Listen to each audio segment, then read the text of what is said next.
Hi, in this third part of the city building videos, I'm going to have a look at the buildings that are relevant for doing combat, which are the barracks, stables, range and siege workshop, the embassy and the Hall of War. I'm first going to look at the barracks. Since the barracks, stables, range and siege workshop are quite similar, I'm just going to have a more in-depth look about the barracks, and then we just look at the differences with the other ones. So I'm currently doing some training in my barracks. So there are in the barracks you can train your infantry troops. There are a total of 10 tiers of infantry troops, and they are unlocked by upgrading your barracks. From levels 1 to 22 of the barracks, every third level there is another troop that is unlocked, and then tier 9 and 10 are unlocked at levels 26 and level 30. So there are two types of infantry. You can see that here when we click on one, we see here what type it is. So we have warriors that have an increased defense against archers, and we have spearmen that have an increased defense against light cavalry. So this is important to keep in mind. I would suggest to train plenty of both of them, otherwise you make yourself more vulnerable for one specific type of troops to be used for attack. I will get a bit more into that later when we look at the cavalry and bowmen, but for now it is good to know that each of them has their own weakness, so to say. So we already, both of these have an extra defense, and infantry, that is really a troop that is focused for the defense. You don't have it in your army to do a lot of damage. If you look at battle reports, you will see that it does not have a lot of kills, but it is important for the defense. If you don't put any infantry in your troops and you attack, so you have a march without infantry, your other troops will die a lot faster. So it's better to have some infantry, a decent amount of infantry. It depends on your opponent. A decent amount of infantry to, let's say, occupy the enemy forces, while your cavalry and especially your bowmen do a lot of damage. Those are more the damage dealers. So keep that in mind. If you are an attacker, you should, you will see that your infantry dies so fast, but it's not because they are weak or that you don't have a lot of boost for them. That is just the way it is. You will find yourself training more infantry than any of other types, and you really should consider stop attacking as soon as you don't have any infantry anymore.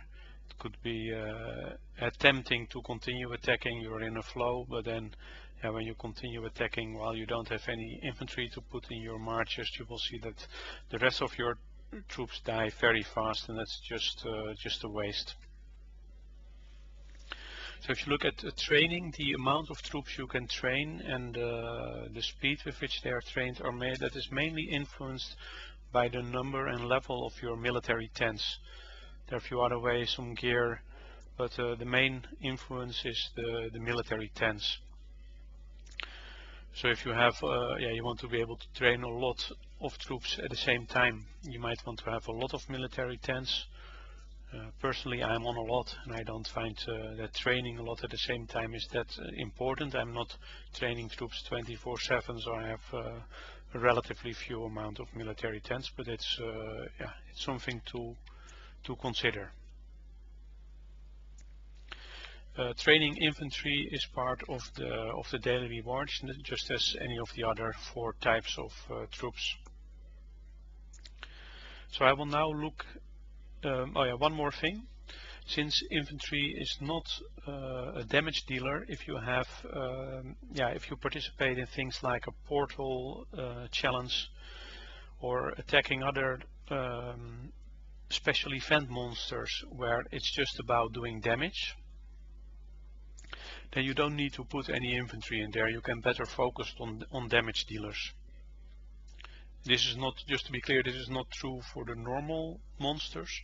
The normal monsters, you also have some casualties, and it's also about how many casualties you take, so there you should definitely have some infantry. But for those special events and the portal challenge and other situations where it's just about doing damage and you don't have any casualties, then just leave out the infantry and focus on damage dealers. I mean, assuming you have enough damage dealers to fill a complete march. Okay, that's really it about the barracks and the infantry for now. So the other buildings, let's look at the range first. So it is set up in a similar way with respect to this 10 tiers of troops. I won't go into that. I will look at the two, there are again two different troops, and here you see it's about increased attack. So crossbowmen have an increased attack against spearmen, and archers have an increased attack against all cavalry and siege troops. So this is interesting in the sense that if you know that somebody is very heavy on infantry or doesn't have any infantry at all, this can really influence your choice of which of the bowmen to use. So using archers if you are fighting against mostly cavalry and siege troops, or using the crossbowmen if you are more against fighting against spearmen. Of course, this only assumes you have a lot of troops. Similarly, it also helps for defense, so I would suggest to train of both. Keep your army not too much of the same type, have different types so that you're less vulnerable and you are more equipped to make use of vulnerabilities of your opponents. So if you go to the portal battles and such, I would have a lot of bowmen, because they are in general very good damage dealers. If you look at battle reports, if you attack opponents, you will see that they are likely doing the most amount of kills. For the rest, the bowmen also are part of the daily rewards. So train some bowmen every day to get points for that, and that's the same for all troop types. So let's look at the stables where we train our cavalry. Everything is basically the same. You have the same amount of tiers, you have two troop types, and you have it's also again good for the daily rewards.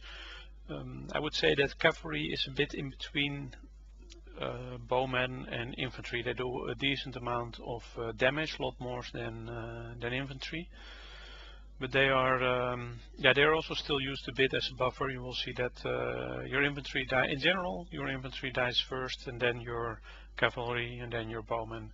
There might be for some specific subtypes and lower tier levels that go first, but cavalry is still a bit of a buffer. But on the other hand, if your opponent doesn't have any infantry, cavalry can really do a lot of damage as well.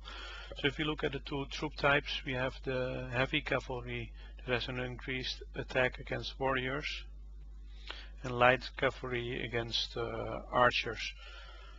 So that's interesting that we use this. So you can, if you really see, okay, my opponent has a lot of infantry, you can just use the right type of cavalry and the right type of bowmen to really focus on killing off those infantry. Assuming he is two different types, if he has only one different type, you can even focus purely on that. Finally, of those 4 buildings, we go to the siege workshop where you build your siege. It's also the same with the 10 tiers and the military tent influencing the speed and the queue. Such there are 2 types. Well, let's first say in general, siege workshop, they are especially useful when attacking, when doing a siege attack, so when attacking a city. So both of the types that we have, the focus is based on that. If you have distance siege, they have an increased attack against traps. So that's for dealing with those traps that are relevant for attacking cities. And let's look at a tower. So we have the towers and ramps that help protect your troops by absorbing the brunt of the opposition trap attack. So they're actually, it's kind of a defensive, so if you go for a siege and you have this tower or ram, it's defending the rest of your troops. So that can be very useful as well. So scout your opponents, seeing if they have a lot of traps. You might use these doom towers to protect your troops, and the others to the distance siege to more do damage to those traps. So use those for your attack of cities. I haven't done extensive testing in using these in other situations like battles against at a portal challenge or against monsters. Normally I have some. I haven't really done extensive tests to see with or without, and they do at least do some damage. In general, feel that they are doing more damage than the infantry, but you might, if you have enough troops, you might better replace them with bowmen and cavalry if you're not attacking any city, that is. So those 4 buildings are for training your troops. Now I'm going to look at the embassy. The embassy has 2 completely different functions. First I will discuss one that's not really relevant for this video, which is the higher the level of your embassy, the more helps you can receive for your timers, and the more seconds are deducted per help that you receive. I just want to make a general remark about this. In some games you will see that they also have an embassy, and the helps will actually result in a relative amount be deducted from your timer, typically 1%. This is very useful. In this game, a fixed amount of seconds is not really useful. If you're doing things less than half an hour and you have a lot of people being active, you can receive a lot of helps. Okay, it's nice. You can really speed through some things. So nice for healing troops in small batches, for example. But in reality, these timers become more and more, and you're looking at timers of 1 day or more for building upgrades, and also for research they get more and more and more. And then if you do 1 day, the fact that maybe half an hour can be deducted from timer helps. It's just not really amounting to a lot, but still, okay, why not use it? You upgrade your embassy anyway, but it's in itself it's just not very impressive. That's just what I wanted to say. I guess a bit of a frustration. I'll say, okay, for this also the giving these helps can be done by clicking on the shaking hands symbol that we see here now. So if I click on it, I help all my alliance members, and that is also one of the daily rewards. The other function of the embassy that we are going to talk more about, it's more important for for waging war, is the reinforcement. Upgrading your embassy increases your reinforcement capacity. This means it allows for more troops from your alliance members to be reinforcing you in your embassy. I have to make a remark that compared to the Hall of War that we will look at, the reinforcement capacity is quite small, so the attacker is definitely having, at least if they're doing a rally attack, they definitely have a huge advantage. But still, it's nice, and some tactics that you can use is, for example, if you're going to attack an enemy hive, ask some of your alliance mates to put troops in your embassy so that you're less likely to be hit by solo attacks, or at least if you are being hit, you are more likely to, together with your alliance mates, have a lot of kills. Yeah, for the rest, I mean, always reinforcing your alliance members is a good tactic if they're being attacked. The good thing about being reinforcements is that if you lose your troops, they end up in the hospital, so they are not killed.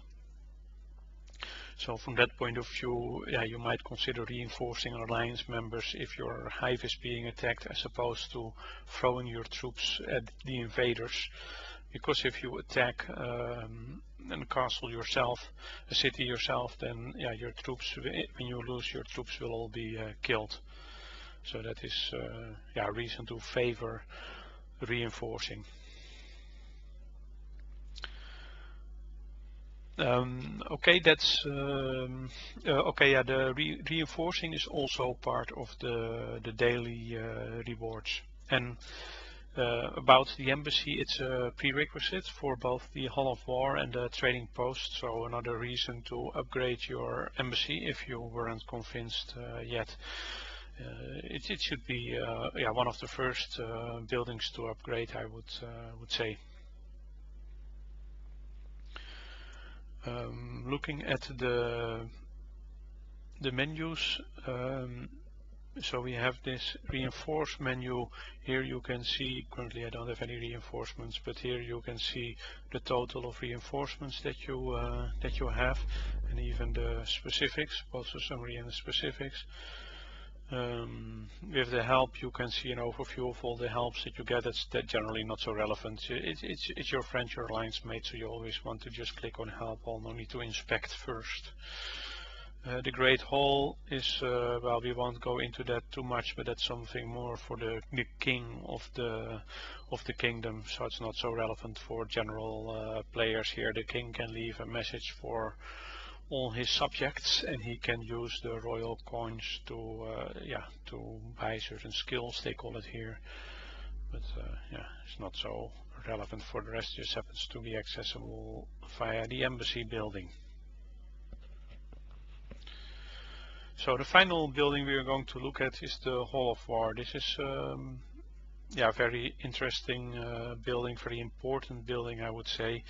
It influences your rally capacity, especially for the very large players. This is very important.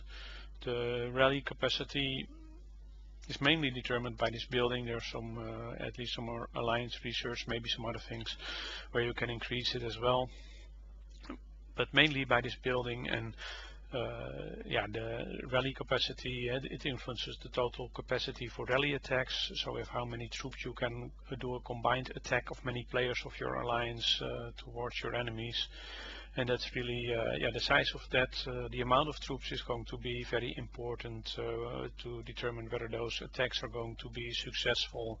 So if you're going to, with your alliance, going to attack invaders, or even going to go to another hive and together attack the strong players, it's important that your rally leaders have a very high level Hall of War so that you can put many troops in there. And yeah, I didn't show the reinforcement capacity in the embassy, but this is very high compared to the embassy, so you have likely a lot of advantage over the other players, unless they have a lot of troops and traps. So even for smaller sized players, it's still important to have a decent sized Hall of War, because a lot of events like the portal challenge, the hitting barbarian hitting the barbarian camps, sorry, I have a bit of a problem with my tongue, it seems. Hitting the barbarian camps, and also all kind of special events like the Nine Beast, but yeah, a lot of the events, they require you to rally, and it is really important that yeah, you can do that as well, and you are not dependent on those few strong players for this kind of thing. So make sure you have a reasonable sized Hall of War. The Hall of War is the only building that requires some special ingredient, a Book of War, to upgrade. So this Book of War, you get some, but basically you also have to, you have to buy some to do the upgrades. These cost 5 gold per piece, and actually so far I'm now at this going towards level 18, and the increase of the amount of books that you need is not increasing so much per level. Maybe that changes later, but so far I still find it very doable to just buy the books to do the upgrades, and resource wise it's actually not so much. So I would really recommend everyone to at least upgrade it to some extent, so that you can lead some rallies as well. It's fun to lead rallies as well, so now and then, not only follow or fill the other rallies. So I think this is it already regarding these buildings that are important for waging combat. Oh, maybe one last thing is in this screen that's also available for the Alliance menu. You see all active battles. Currently we don't have any battles active, although it seems a war rally is just announced. Let me open it again. You should see it. Okay, so here somebody is going to rally this barbarian camp. Don't know if much of our people are on at the moment. My troops are out gathering, so I can't help them at the moment. Plus it is today is a monster monster killing event, so I use all my stamina for killing monsters anyway. So with here you can have this overview in this menu as well. Okay, so this is it regarding the buildings that are important for doing combat. I hope that this has been of some help. This has given you some more ideas what these buildings are all about. Maybe a little bit of strategy that you picked up. If you have any questions or any suggestions, please feel free to leave a comment, and thanks for watching this video, guys.